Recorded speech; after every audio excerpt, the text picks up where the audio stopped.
ભાવનગરમાં પણ શાળાના શિક્ષક ગેરહાજર રહેતા હોવાની ઘટના સામે આવી છે। ત્યારે મહુવાના કોટિયા પ્રાથમિક શાળામાં 1 વર્ષથી શિક્ષિકા ગેરહાજર રહેતા હોવાની ઘટના સામે આવી છે।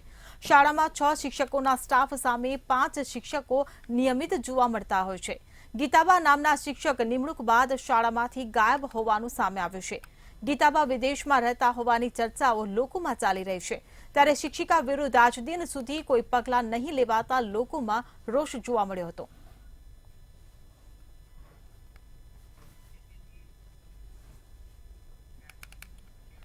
રાજકોટમાં કોસ્મોપ્લેક્સના બાઉન્સરોની દાદાગીરી સામે આવી છે। ત્યારે અવારનવાર બાઉન્સરોની દાદાગીરીની ફરિયાદ સામે આવી રહી છે।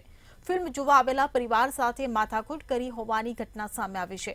બાઉન્સર સ્ટીલની પાઇપ ધોકા વડે લોકોને ધમકાવતા હોવાનો પરિવાર દ્વારા આક્ષેપ કરવામાં આવ્યો હતો।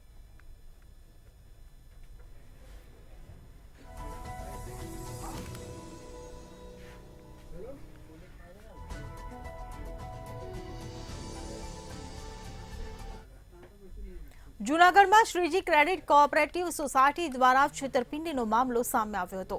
ત્યારે આ મામલામાં 1.56 કરોડથી પણ વધુની છેતરપિંડી થઈ હોવાનું સામે આવ્યું છે।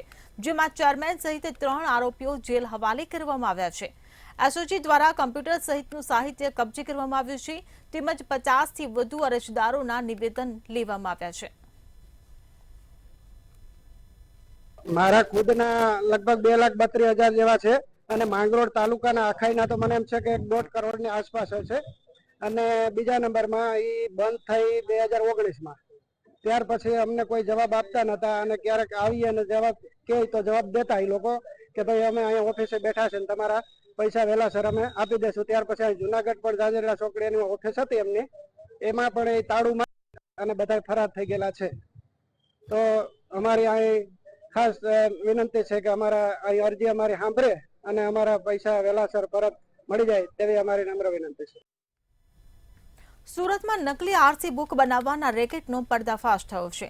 આરટીઓમાં એજન્ટની મદદથી આરસી બુક બનાવવામાં આવતી હતી। ત્યારે ક્રાઇમ બ્રાન્ચે સર્જન વાટિકા સોસાયટીમાં રેડ કરી અંકિત વઘાસિયા સહિત 5 આરોપીઓની ધરપકડ કરી હતી।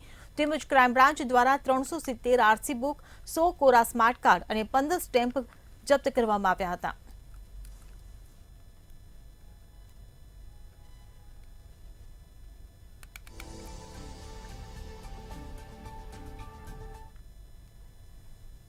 दो सौ गाड़ियों के नकली आरसी बुक्स बनाकर ओरिजिनल की तरह से उसको नए ओनर्स को दिया है। इनका एमओ ऐसा था कि ये लोग जो गाड़ियों का लोन का चेक बाउंस हो जाता है या जो ओनर्स अपना लोन नहीं पे कर पाते हैं, ऐसी गाड़ियों को आइडेंटिफाई करते थे। उन गाड़ियों को सीज करके बैंक को न देकर उनका लोन सेटलमेंट कराकर ओरिजिनल एनओसी ले लेते थे। અમરેલીમાં રખડતા ઢોર મુદ્દે સ્થાનિક પાલિકાઓ નિષ્ફળ જતા પોલીસ એક્શન મોડમાં આવી છે। પોલીસે અકસ્માત અટકાવવા મુદ્દે ઝુંબેશ શરૂ કરી છે। ત્યારે police Bhavnagar Somnath national highway ઉપર રાજુલા પહોંચી હતી। જે બાદ રાજુલાના હિંડોણા બ્રિજ ઉપર મોટી સંખ્યામાં પશુ ઢોરને દૂર ખસેડવાની કામગીરી કરી। આજે કાયદો વ્યવસ્થા સંભાળનારી પોલીસે લોકોની વેદના સમજી।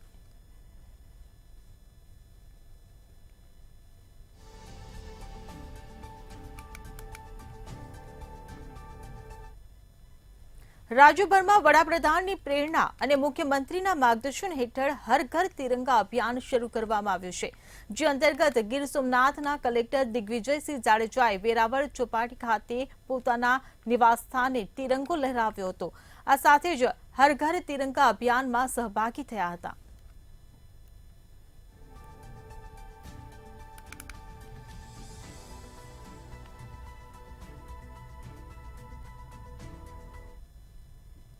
ઉનાના રામપરા ગામે આવેલા સુખનાથ મહાદેવના મંદિરે શ્રાવણમાં ભાવિ ભક્તો ઉમટ્યા। શ્રાવણ માસના બીજા સોમવારે ભક્તો દ્વારા બિલીપત્ર દ્વારા શિવલિંગની પૂજા કરવામાં આવી। આ મંદિર હજારો શિવભક્તોનું આસ્થાનું કેન્દ્ર છે। તેમજ શ્રાવણ માસની 8મના રોજ મંદિરના પટાંગણમાં લોકમેળો યોજાય છે।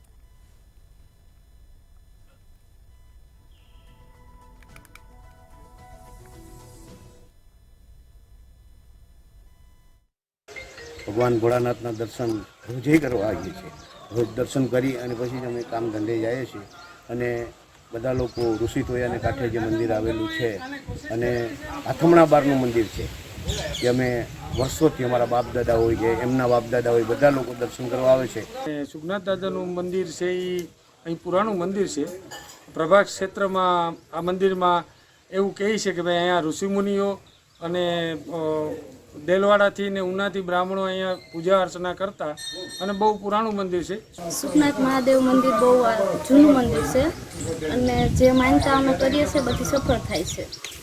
અને જે ખીચડીની માનતા કરે છે, કોઈ બરફની પૂજા કરે, શિવલિંગ જલાભિષેક કરે, એ બધું અમારું સફળ થાય. પુરાતત્વીય રીતે આ ફાંસના આકારનું મંદિર છે, એટલે કે પૂર્વમાં પહેલાં આ પૂર્વાભિમુખ મંદિર હશે, પણ તત્કાલીન ધાર્મિક આક્રમણોને કારણે આને પશ્ચિમાભિમુખ દરવાજો કરવામાં આવ્યો એમ શાસ્ત્રોની દ્રષ્ટિએ જોવામાં આવે છે. પુરાતત્વીય રીતે કદાચ 1000 વર્ષ જૂનું આ બાંધકામ ગણવામાં આવે છે. રાજકોટ લોકમેળાને લઈને મોટા સમાચાર સામે આવી રહ્યા છે.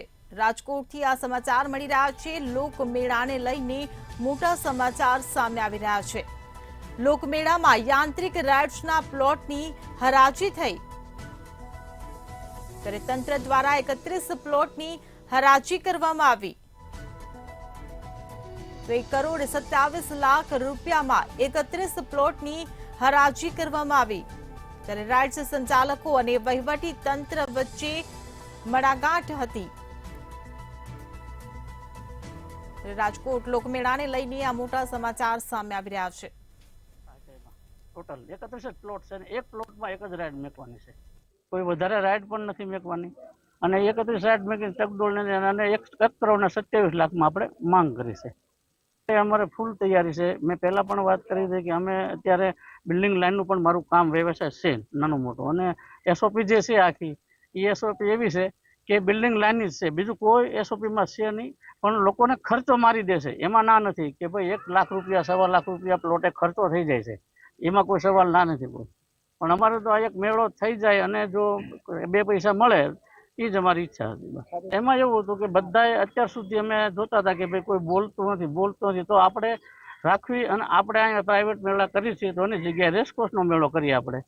અને જામનગર બર્ધન ચોકની ટ્રાફિક સમસ્યાનો પ્રશ્ન ઉકેલવા અને નો હોકિંગ ઝોનની કડક હાથે કરવામાં આવેલ કામગીરીને લઈને આજે ધંધાર્થીઓએ કોર્પોરેટર અસલમ ખિલજી અને જનમબેન ખવીની આગેવાનીમાં મહાનગરપાલિકા કચેરી પહોંચી રજૂઆત કરી હતી. આ કાયદાની અમલવારી પૂર્વે વૈકલ્પિક જગ્યા ફાળવવાની માંગણી કરવામાં આવી છે. સાથે સાથે હાલની કાર્યવાહીને રાજકીય કિન્નાખોરીના આક્ષેપ લગાવ્યા હતા. સૌ જાણે છે કે રાજકીય રોટલા શેકવા માટે કોઈ પોતાની હાઇલાઇટ થવા માટે થઈને આ લોકોના બસ ધંધા રોજગાર ઉપર લાત મારી છે. અમને કમિશનર સાહેબથી અને કોર્પોરેશનના અધિકારીઓ પાસેથી એવી આશા અને અપેક્ષા છે કે એ લોકો અમારી વાત સમજશે અને આ ભાઈઓના જે ધંધા રોજગાર રાજકીય રીતે નહીં પણ આપણે એક માનવતાના ધોરણે વિચારીએ કે ઘણા વર્ષથી આ ધંધા ચાલુ છે, રાજાશાહી વખતથી આ લોકો કામ કરે છે, એટલે ક્યારેય કોઈને નડતરરૂપ નથી. હા, કોઈને અમારી કોઈ નડતરરૂપ હોય તો એ અઠાવવામાં અમે ક્યાંય કોઈની ભલામણ પણ કરતા નથી. જામનગરના કાલાવાડના પીજીવીસીએલના કર્મચારી પર હુમલાનો મામલો સામે આવ્યો હતો. ત્યારે આ હુમલાની ઘટનાના સીસીટીવી સામે આવ્યા છે, જેમાં 3 શખ્સો દ્વારા હુમલો કર્યા હોવાનું સામે આવ્યું હતું. બસ સ્ટેન્ડ વિસ્તારમાં આવેલ સ્વીટ પાનની દુકાનનું બાકી વીજ બિલના પૈસા લેવા જતા હુમલો કરાયો હતો. 2 શખ્સો દુકાન બંધ કરી મારતા નજરે પડી રહ્યા હતા. સીસીટીવીના આધારે પોલીસ દ્વારા 2 શખ્સોની અટકાયત કરવામાં આવી હતી, જ્યારે 1 શખ્સની શોધખોળ હાથ ધરાઈ છે. ઈબી દ્વારા વીજ બિલની ઉઘરાણી કરવા માટે જતા એક સ્વીટ પાન નામની દુકાનની અંદર ગયેલ, જ્યાં જીબી વાળાને ઉઘરાણી બાબતે ચર્ચા કરતા ત્યાં દુકાનવાળા શ્રી નવાજભાઈ બાબી, હુસેનભાઈ બાબી અને જુનેદ રાવ નાઓએ ભેગા મળી અને કર્મચારીઓને ડીકાપાટનો માર મારેલ અને છૂટી કાચની બોટલ કપાળના ભાગે મારતા તેને કપાળના ભાગે ઈજા થયેલ છે. જે અનુસંધાને કાલાવાડ ટાઉન પોલીસ સ્ટેશનની અંદર ફરિયાદ આપતા ફરિયાદ લખી લઈ પીઆઈ શ્રી કાલાવાડ ટાઉનના તપાસ આદરી અને 2 આરોપીઓની ધરપકડ પણ કરવામાં આવેલ છે. ધોરાજીના પરબડી ગામે ખોપડી મળી આવતા હત્યાનો ભેદ ઉકેલાયો છે, જેમાં પરબડી ગામ નજીક 5 દિવસ પહેલા પ્લાસ્ટિકના બંધ કારખાનામાંથી માનવ કંકાલની ખોપડી મળી આવી હતી. પોલીસે તપાસ કરી અને ફોરેન્સિક રિપોર્ટ મુજબ આ કંકાલ મહિલાનું હોવાનું સામે આવ્યું છે. આ ખોપડી રેશમા દેવી ઉર્ફે શાંતિ યાદવની છે, જેની હત્યા તેમના જ પતિએ કરી હતી. ઘર કંકાશમાં પત્નીને મારી અને દાટી દીધી હતી, જેનો ભેદ પોલીસે ઉકેલી પાડ્યો છે. રેશમા ઉર્ફે સાયરા છે, જે વિપિનની કરવાડી છે, તેમને આ બંને ભાઈઓએ થઈ અને ગળે ટૂંકો આપી અને એમનું મોત નિપજાવેલ હતું. અને તે બંને ભાઈઓએ થઈ અને રાતના સમયે રેકડીમાં નાખી અને જે એની ઓરડી હતી એનાથી દૂર જે ત્યાં કુંડી હતી એમાં પાણી ટાંકામાં એમને નાખી દીધેલ હતી. હત્યાનું કારણ જે આ વિપિનની પત્ની છે તે તેના ઉપર એમને અવારનવાર માથાકૂટી હતી અને એના ઉપર કદાચ ચારિત્રની શંકા હોય એવું પણ ફલિત થયું છે. અને આ તપાસ હાલ ધોરાજીના સીપીઆઈ શ્રી હેરમા ચલાવી રહી છે. ગુજરાતમાં કોંગ્રેસ દ્વારા ગત 9મી ઓગસ્ટથી મોરબી ખાતેથી ન્યાય યાત્રાની શરૂઆત કરવામાં આવી છે. ત્યારે રવિવારના રોજ ન્યાય યાત્રા રાજકોટ શહેર ખાતે આવી પહોંચી હતી. ત્યારે આજરોજ ટીઆરપી ગેમ ઝોન અગ્નિકાંડ ખાતે 27 જેટલા પદયાત્રીઓ દ્વારા મીણબત્તી પ્રગટાવીને મૃતકોને શ્રદ્ધાંજલિ પાઠવવામાં આવી હતી. તો આ સાથે જ અગ્નિકાંડ સ્થળ ખાતે 2 મિનિટનું મૌન પણ પાળવામાં આવ્યું હતું. આ દરમિયાન કોંગ્રેસ રાષ્ટ્રીય સેવા દળના પ્રમુખ લાલજી દેસાઈએ પોતાનું નિવેદન આપ્યું હતું.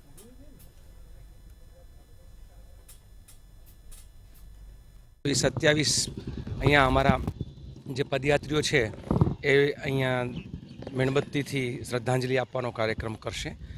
અને ગઈકાલે આપણે જોયું કે અહીંયા રાજકોટમાં એક સંવેદના સભામાં જે રીતે લોકો ઉમટી પડ્યા હતા.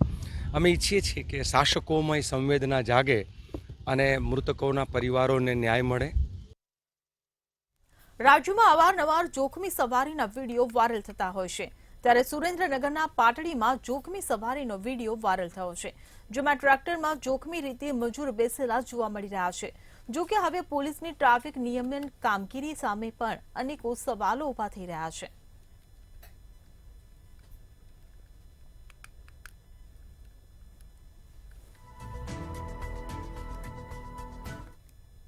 દ્વારકા જિલ્લામાં પાણીજન્ય રોગચાળો ખૂબ જ વકર્યો છે. જામખંભાળિયાની સિવિલમાં દર્દીઓની લાંબી લાઈનો જોવા મળી છે. પાણીજન્ય અને મચ્છરજન્ય રોગચાળો ખૂબ જ વધ્યો છે. આ ઉપરાંત વાયરલ બીમારીની દરરોજની 1000 ઓપીડી નોંધાઈ રહી છે. આ સાથે જ તાવ, ઝાડા, ઉલટી, મલેરિયાના કેસો પણ નોંધાયા છે. હોસ્પિટલમાં હાલ વાયરલ બીમારીના દર્દીઓ સારવાર લઈ રહ્યા છે.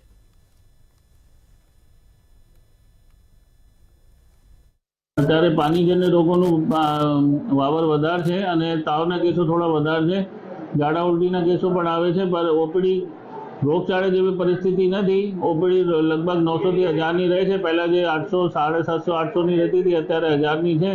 અને લોકોને આ બાબતમાં સાવચેતી રાખવામાં, ખોરાકમાં અને પાણીજન્ય રોગો માટે બહુ સાવચેતી, આજુબાજુ ઘરની આજુબાજુ પાણી ભેગો ના રહે એ બાબતમાં સાવચેતી રાખવા માટે અપીલ કરવામાં આવે છે.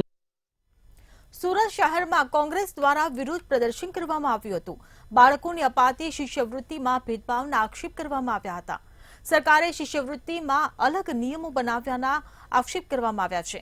સુરતમાં ગુજરાત બહારના વિદ્યાર્થીઓને શિષ્યવૃત્તિ મળશે નહીં. કોંગ્રેસે તમામને શિષ્યવૃત્તિ આપવાની માંગ કરી છે. પાલિકાની તમામ શાળા બહાર કોંગ્રેસ દ્વારા વિરોધ કરવામાં આવ્યો હતો.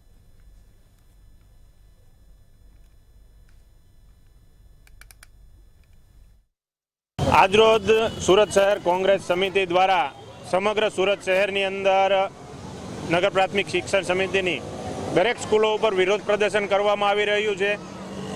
એ વિરોધ પ્રદર્શન કરવાનું કારણ કે ભારતીય જનતા પાર્ટીની સરકાર દ્વારા જે પ્રમાણે બાળકોની સાથે ભેદભાવ કરવામાં આવી રહ્યો છે, એક બાજુ એક ભારત શ્રેષ્ઠ ભારતની વાત કરે છે વડાપ્રધાન, અને બીજી બાજુ ગુજરાતની અંદર જે બાળકો શિક્ષણ મેળવી રહ્યા છે ત્યાં જ એનામાં ભેદભાવના, જ્ઞાતિવાદના, જાતિવાદના બીજ રોપવાનું આ સરકાર દ્વારા કામ કરવામાં આવી રહ્યું છે. કે જે બાળકોને શિષ્યવૃત્તિ આપવામાં આવતી હતી અત્યાર સુધી સરકાર દ્વારા, એની અંદર આજે સરકાર દ્વારા નવો ફતવો બહાર પાડવામાં આવ્યો છે કે જે બાળક છે ભણે છે એનો વાલી જો ગુજરાતી હશે એનું પ્રૂફ આપવામાં આવશે તો જ એને શિષ્યવૃત્તિ આપવામાં આવશે. એટલે આવો જે સરકાર દ્વારા ભેદભાવ કરવામાં આવી રહ્યો છે. સુરતના ઉદ્યોગપતિ વત્સલ નાયકની પોલીસે ધરપકડ કરી છે. વત્સલે BRTS રેલિંગમાં કાર અથડાવી હતી, ત્યારે પોલીસે ડ્રિંક એન્ડ ડ્રાઈવ કેસમાં વત્સલ નાયકની ધરપકડ કરી છે. ઉદ્યોગપતિ દારૂના ચિકાર નશામાં હતો, જ્યારે પોલીસે પરમિટનું પૂછતા મળી આવી ન હતી. મહાવીર ઇકો પ્રોજેક્ટ પ્રાઇવેટ લિમિટેડનો માલિક વત્સલ છે. પોલીસે ધરપકડ કરીને વધુ કાર્યવાહી હાથ ધરી છે.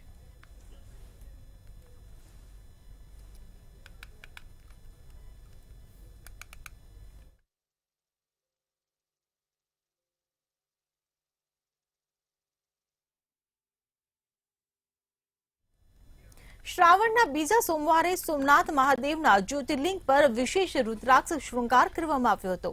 સોમનાથ મહાદેવના રુદ્રાક્ષ શૃંગારના દર્શન માટે ભક્તો આતુરતાથી શ્રાવણ માસની રાહ જોતા હોય છે. ત્યારે આ શૃંગારમાં રુદ્રાક્ષની માળાઓ અને રુદ્રાક્ષના પારાઓથી સોમનાથ મહાદેવના જ્યોતિર્લિંગને અલંકૃત કરવામાં આવ્યા હતા.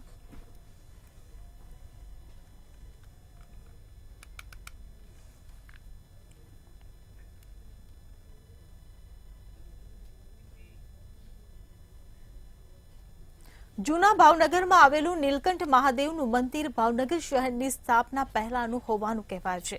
સ્વયંભૂ પ્રગટ થયેલા નીલકંઠ મહાદેવના ઇતિહાસ વિશે અનેક ગાથાઓ છે. મહાલક્ષ્મી મંદિર નજીક આવેલું નીલકંઠ મહાદેવનું મંદિર 600 થી 700 વર્ષ પૌરાણિક હોવાની સ્થાનિક લોકોમાંથી જાણવા મળ્યું છે. મંદિરમાં ઘણા સમયથી રહેતા બ્રાહ્મણે જણાવ્યું હતું કે મંદિર 500 થી 600 વર્ષ પૌરાણિક છે. મંદિરમાં સંવંત 1768 અને સંવંત 1943ની તકતીઓ લાગેલી છે.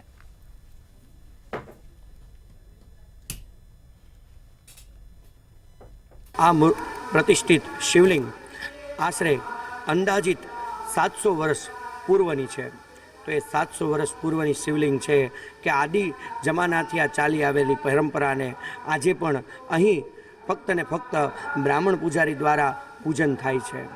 તથા આ મંદિર જ્યારે વર્ષો પહેલાં કહેવાતું કે અહીં સુધી જ્યારે દરિયો હતો, ખારગેટના અત્યારે જે નામ પડેલું છે ત્યાં સુધી ખાર નામનો દરિયો હતો. અહીંયા પીપળો છે એની હું પૂજા કરું છું.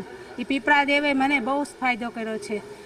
અત્યારે મારા ઘરમાં મારા છોકરાઓ એના છોકરાઓ બહુ સુખી છે અને હું બહુ સુખી થઈ છું. 20 વર્ષ ત્યાં દર્શન કરવા આવું છું. મારા ગાડી બંગલા બધું થયું છે અને આ લગભગ 700 વર્ષ જૂનું મંદિર છે.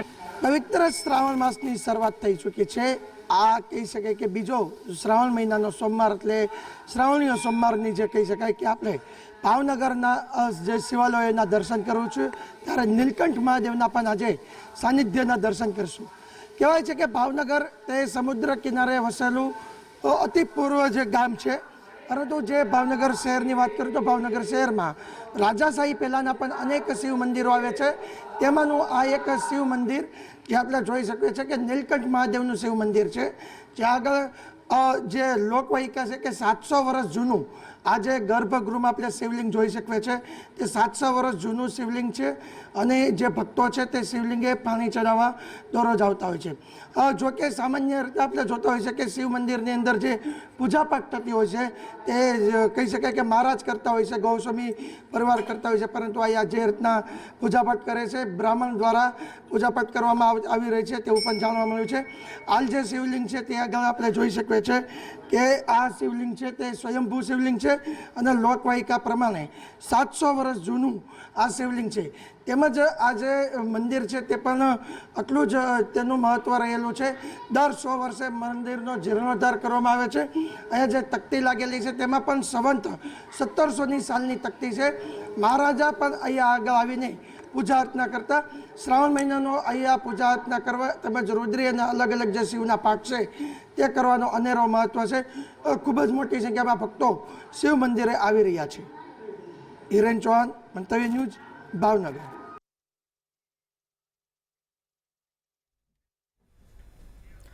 ભૂપેન્દ્ર પટેલે ઉત્તર ગુજરાતના ખેડૂતો માટે મોટો નિર્ણય લીધો છે. ઉત્તર ગુજરાતમાં ખેડૂતોને મળશે નર્મદાનું પાણી. તો વરસાદની અછતના પગલે નર્મદાનું પાણી મળશે તેવો ભૂપેન્દ્ર પટેલે નિર્ણય લીધો છે. તો ઉત્તર ગુજરાતના ખેડૂતો નાગરિકોને નર્મદાનું પાણી પહોંચશે. ત્યારે ભૂપેન્દ્ર પટેલે ઉત્તર ગુજરાતના ખેડૂતો માટે આ મહત્વનો મોટો નિર્ણય કર્યો છે. સરદાર સરોવર ડેમનું પાણી તળાવોમાં પહોંચાડવામાં આવશે. ત્યારે ભૂપેન્દ્ર પટેલનો આ મોટો નિર્ણય બનાસકાંઠા, પાટણ, મહેસાણાને લાભ મળશે. તો 952 તળાવોમાં નર્મદાનું પાણી પહોંચશે. ત્યારે 1000 ક્યુસેક પાણી પહોંચાડવાની શરૂઆત થઈ છે. તો આગામી દિવસો બાદ 2400 ક્યુસેક પાણી પહોંચાડવામાં આવશે.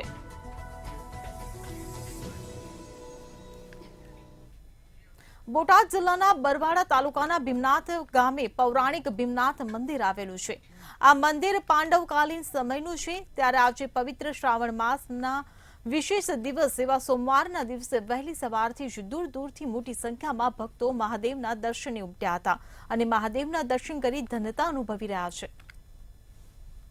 શ્રાવણ મહિનામાં પરંપરાગત આયોજન આપણે બધા કરીએ છીએ અને આ ઉપાસનાનો મહિનો છે એટલે આમાં તો શું છે, શ્રાવણ મહિનો આખો તહેવાર જ છે. જેને શિવ ઉપાસકો માટે શ્રાવણ મહિનો આખો તહેવાર છે. એટલે ગુજરાતમાં સૌથી વધારે પાઠાત્મક લઘુરુદ્ર અહીંયા થાય છે. વત્તા 30 દિવસ બ્રહ્મભોજન 84 થાય છે. 1.25 લાખ બીલીપત્ર ચડાવવામાં આવે છે. આવી તમામ પ્રવૃત્તિઓ અત્યારે ચાલુ જ છે આપણી પરંપરાગત પ્રમાણે.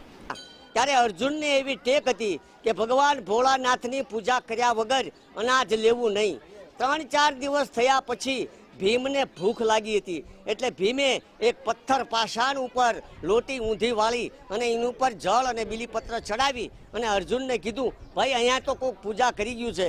એટલે બધા પાંડવો ભેગા થઈ શ્રદ્ધા અને ભાવથી ભોળાનાથની પૂજા કરી અને ભોજન ગ્રહણ કર્યું.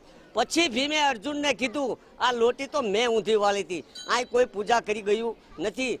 શ્રાવણ મહિનાની અંદર આખો શ્રાવણ મહિનો દાતાઓ અને દાતાઓ ન હોય તો ભીમનાથ મહાદેવ મંદિર તરફથી દરરોજ બ્રહ્મચોરાશી રાખવામાં આવે છે, જેમાં લગભગ દરરોજ 300 જેટલા ભૂદેવોને પંગતે બેસાડીને જમાડવામાં આવે છે. એ ઉપરાંત દરરોજ 2 થી 3 હજાર, આજે સોમવાર છે તો 4 થી 5 હજાર યાત્રિકોને ભોજન પ્રસાદ અહીંયા અમારા બુફે દ્વારા આપવામાં આવે છે. ખૂબ જ શાંતિની અનુભૂતિ થાય છે દાદાના સાનિધ્યમાં આવીને, અને દાદાના દર્શન કરીને ખૂબ જ ધન્યતા અનુભવાય છે. શ્રાવણ મહિનાનો સોમવાર છે એટલે નહીં, પણ આખો શ્રાવણ મહિનો દાદાના દર્શને હજારો ભાવિક ભક્તો આવે છે દૂર દૂરથી. અહીંયા દાદાનું અન્નક્ષેત્ર ચાલુ છે અને પ્રસાદનો પણ લાભ લે છે, અને ભાદરવી અમાસનો ભવ્ય મેળો ભરાય છે એનો પણ લોકો લાભ લે છે. દિવ્ય શાંતિ અનુભૂતિ મળે છે, મનને ઘણી શાંતિ મળે છે. અને અમાસે ખાસ આવવાનો પ્રયત્ન કરું છું. શ્રાવણ માસ છે એટલે સોમવાર હોવાથી પણ આજે દર્શન કરવા માટે આવ્યો છું અને ઘણું સારું લાગે છે. સૌરાષ્ટ્ર સુરતમાં હાલ બસ આટલું જ. વધુ સમાચાર માટે જોતા રહો મંતવ્ય ન્યૂઝ. નમસ્કાર.